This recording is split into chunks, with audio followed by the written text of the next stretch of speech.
Hey guys, Rich here. Here's your daily update for March 15th, Tuesday. Today, I have a pretty exciting guest. Everybody knows him, Michael Regan. Say hello, Michael. Good to see everybody, Rich. Coach, we're glad to have you on. I know that you just spent some time with us at President's Club, and that was awesome talking about life planning. But today, I really want to talk about the three pillars of purchase production. Can you help Yeah, me out that's with that? absolutely that's where our focus needs to be right now. We're all shifting into this spring season, and no matter where we've been in our winter season, it's time to get focused on our fundamentals. And I love this tool because it's such a simple tool, and I'm glad we get to walk through it with your team. So let's look at the frame first. The frame for this is all around not how can you spread yourself so thin that you're ineffective in every area, but rather how to find exactly two areas where you can improve your execution this spring, get really clear on what you're going to do in those areas, and then make a commitment to take action. So let me walk you through it. First of all, I show all of my clients the three pillars at a high level first, and let's lay the three of them out. First is our referral partner pillar. This is the most traditional pillar for those of us in mortgage lending because this is where we find our real estate agents. This is where we find our builders, often our financial planners, our insurance agents, sometimes an attorney, a CPA. All of these folks are examples of that referral partner pillar. And Rich, I like to define a partner as someone I've made a mutually beneficial commitment with.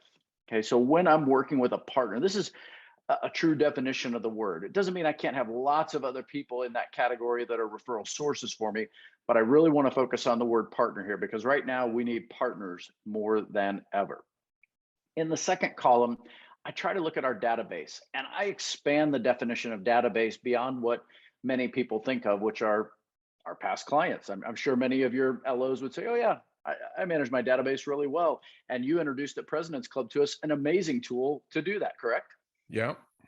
So I think if we look at database under a broader lens, we might see not only do we have past borrowers, but we've got folks over the last 2 years that we've pre-qualified, if not pre-approved. We've got lots of people we've met online and offline over the last 2 years. We've got web leads out there, folks that have maybe come to our social media pages and interacted with us. And of course, we've got our friends and family. So I like to expand the definition of the database. But there's a third category out there. And Rich, I think some folks forget that consumer direct doesn't have to mean call center. That's not always Right. the definition of consumer Right. direct. Some of us have forgotten, but might need to revisit the idea that homebuyer seminars are an amazing way to get in front of folks. And now we can do these over Zoom if you're not, ready to rent out a conference room at your local hotel. We've got lots of small businesses that have HR directors who are hungry for people to come in and help them create some stability within their workforce. We've got other sorts of real estate lead generation available. How about our online reviews? What online tool are you guys using right now, Rich, in your organization to get your 5-star reviews? Yeah, we send out surveys to every funded borrower for a thumbs up, thumbs down. Thumbs up generates more questions about their experience. Thumbs down comes directly to me for follow up. Excellent. So as they use those resources that you have, I want them to see that that's a way to engage those consumers directly in a longer term relationship rather than just putting a punctuation on a transaction. And of course, social media as an offensive strategy falls in this category. I know not everybody is excited about social media as a tool, but we shouldn't forget the power of it. And even if you're not a huge fan of using it, absence from social media is a terrible strategy. So let's at least acknowledge that we've got some opportunity there. So those are the three pillars of purchase production. And now we have to ask ourselves, where are we going to be effective? And so what I'll guide your people to do is take a look at each of those three areas and score on the scorecard from 1 to 10 how you think you're doing currently in March of 22 in each of the areas that we've presented to you as a potential category for each pillar. The purpose of the scoring is not to be precise. It's a subjective scoring model. 1 to 10, everybody has a different definition of what that means. It's more important that we look at the scoring through the lens of, can I identify any areas that I really would like to improve upon? And I tend to say if you've scored at a 6 or below, that's maybe one of the areas you could choose to focus on. So my goal from this exercise is really just to get the ball rolling toward what are we going to do? We set the frame, we define the message, and we tie it down with an action plan. So that's what I'm going to have them do is pick 3 areas. Let's pick one area just as an example. And let's say you've got an opportunity of all the, well, I touched on the home buyer seminar, so we'll pick a different one. Let's say financial planners are an area you feel that you could make a greater impact with. I'm going to pick that area and ask you, what are 3 things you could do this spring, right now, that would increase your momentum with financial planners? One of them might be, well, I really need to learn how to use a presentation tool like Mortgage Coach so that I have excellent presentation skills. So I've got to get that skill developed and into my normal routine on a regular basis.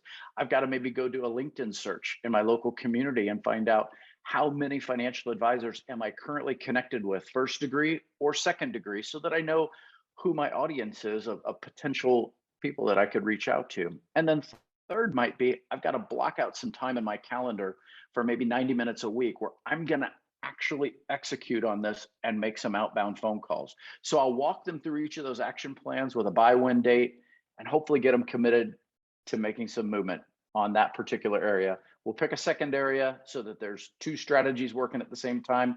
And then we coach to it's a 40X model. We coach to the disciplines of execution. Once we've made those commitments to those activities, we put them in our calendar, create a scorecard, and then we review that scorecard on a regular basis until we start seeing results.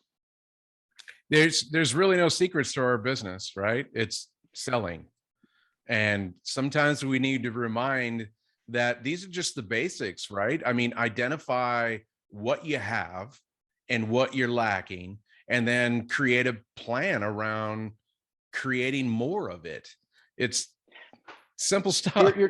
You're totally right, Rich. And I think that's sometimes where we get frozen in our thinking, is we think that these things have to be so massive or so monumental that it can't be this simple. It can't be as easy as, okay, pick an area where I could improve and make some commitments and, I don't know, make some calls, send some, direct messages, schedule Mhm. some appointments. But the truth is, that's where most of the responsiveness comes. We all know that your partners, your customers, even some folks you haven't met out in that consumer direct category, they're all going to end up doing business with someone they know, like, and trust. So we've got to step into that opportunity. And I just use this tool to help us get that conversation going so we can get the action going and hopefully get the results going. That was awesome, Coach. I appreciate you coming on and sharing that with us today. I know that for those of you guys watching this, you've seen this in the past. I have presented it to you. I thought I'd try a different spin and put some real credibility behind this thing. And Michael, thanks for knocking it out of the park for us. Yeah, happy to do it. And I'll land on this because you said it. I think this is a tool that is not a one and done. It's one that I use on a regular basis. So I know your team is using those quarterly business plan tools. Think of this as like a warm-up exercise. Before you lock into your second quarter plan, maybe use this tool on a quarterly basis to rethink, am I really making an aggressive plan to grow my purchase production? Where do I need to focus? That'll drop into your new plan and your team will be getting better results. Awesome. Thank you very much, Michael. Guys, that's all we have for today. If you have any questions or comments, please leave them below and we'll circle back to you. Otherwise, I hope you guys have a great day and I'll reach out to you tomorrow. Take care.